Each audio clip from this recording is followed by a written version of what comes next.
Ciao, dall'Italia mi sono state portate queste olive e mi sono detta, ne approfitto, voglio mostrarvi come condirle, così come mi è stato insegnato. Lavate bene ed asciugate carote, coste di sedano, peperoncino, va tagliato tutto a fette.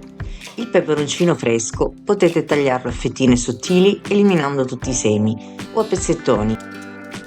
C'è anche chi lo mette intero, se lo volete più piccante tritate il peperoncino.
Le olive potete sciacquarle con acqua fresca o lasciarle in ammollo con acqua, aceto e sale precedentemente sciolto. Se fate questo non aggiungete altro sale nel barattolo, verranno salate. Poi verranno successivamente scolate e quest'ultimo metodo è più adatto per ammorbidire e togliere quell'amaro delle olive.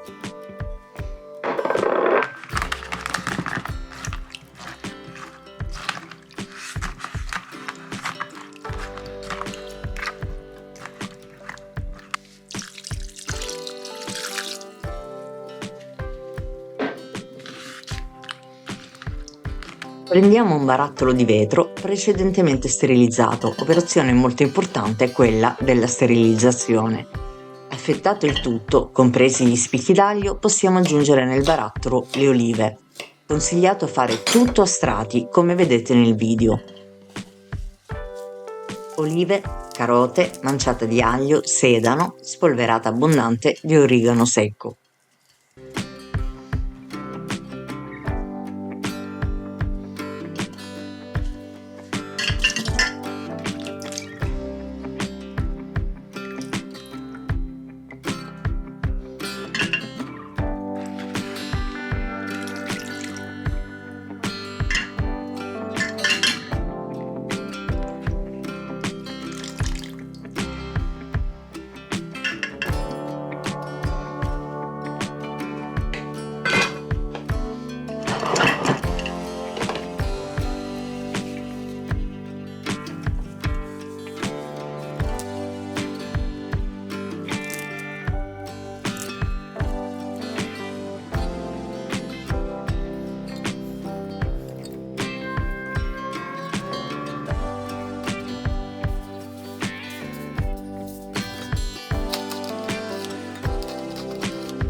Potete anche cambiare e mettere semi di finocchietto selvatico, menta, eccetera eccetera.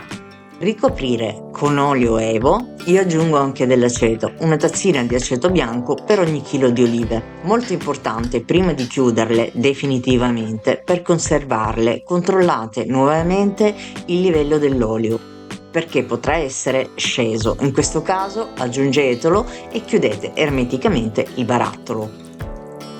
Lasciatelo riposare per qualche mese in un luogo buio e asciutto prima di gustarle.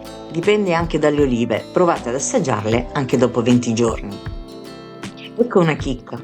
Come si condiscono le olive nere al forno? Condite le olive con olio extravergine, dovranno essere ben condite. Sistematele su una teglia coperta di carta forno e completate con sale, pepe, origano, spicchi d'aglio. A piacere. Potete anche aggiungere del peperoncino. infornate in una teglia capiente rigirandole di tanto in tanto per 20 minuti o 170 gradi. Se a fine di questa operazione vi sembreranno ancora umide, ripetete l'operazione una seconda volta. Vanno conservate nella dispensa lontano da fonti di luce e di calore per 6 mesi. Le olive nere o verdi sono deliziose da gustare come finger food, nell'antipasto all'italiana o per preparare primi o secondi.